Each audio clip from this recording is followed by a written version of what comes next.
Hi guys. Hold on, give me 1 second. I don't want to put these. All right, hold on. All right, so today we're going to start lesson 2 in our chapter of elements and chemical bonds.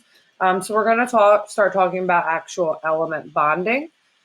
So get your notebooks out and copy all these notes into your notebook. So lesson 2 involves compounds, chemical formulas, and we're going to start talking about covalent bonds.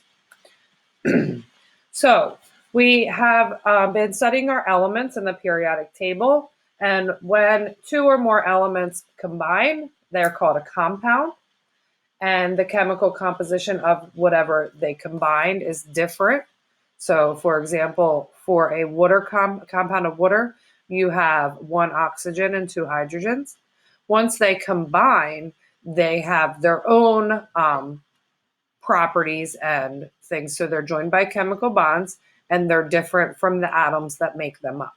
So some other common ones that you know of: carbon dioxide, which is C in the middle here with 2 oxygens, H2O2 or hydrogen peroxide, what you use to clean things, and ammonia is also a cleaning agent. So in covalent bonds, elements share electrons. So these are formed when 2 atoms share 1 or more pairs of valence electrons, and they are between 2 nonmetals, and they become more chemically stable by sharing the electrons. Noble gases have 8 electrons. They're stable, and they don't so they're stable and happy, and they don't want to form bonds because they already have 8 valence electrons. All other atoms want to get to 8 valence electrons. That's like the happy number. So each covalent bond contains 2 electrons, and those shared electrons count as valence electrons for each atom. So here you have 2 hydrogens, and they're sharing the electron. So hydrogen and helium are the exception to the rule of 8. They only need 2 to be happy because they just want to fill their outer shell, and they have 1 in their outer shell. Atoms can also form double and triple covalent bonds. So double covalent bond is when 2 atoms share 2 pairs of electrons. So if you look at oxygen bound together, they are sharing 2 pairs, so 4 electrons total. A triple bond is when atoms share 3 pairs of electrons. So if you look at nitrogen here, they're sharing 3 pairs of electrons, which means they're sharing 6 total electrons.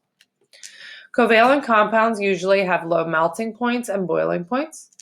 They are gases or liquids at room temperature, very few are solids, and they are poor conductors of thermal energy and electricity. So they don't like to conduct. They're usually gases or liquids, very few solids, and they have low melting and boiling points. When atoms are held together by covalent bonds, they're called molecules, and they act as a unit. So the bonds are very strong, and they act together as a unit. So this is 1 molecule of water bound by a covalent bond. So they're sharing the electrons. So covalent means that they're sharing.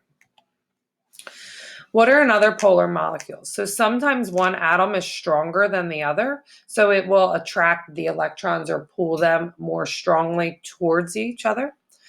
And that molecule then, because it's pulling those positive and it's pulling the negative more, you'll get a partial negative and a partial positive because there's an unequal sharing of electrons. Nonpolar molecules have equal attraction between atoms. They will not dissolve in a polar, so they're like water and oil, water being polar and oil being nonpolar. We make a chemical formula to tell us what molecules or atoms and how many of each atom are in our molecule. And the chemical formula is a group of symbols and numbers that represent the elements that make up a compound.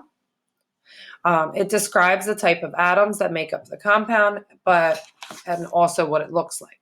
So here you have sodium, and remember we talked about this, the little number afterwards means that there are 2 of this atom, so 2 sodium.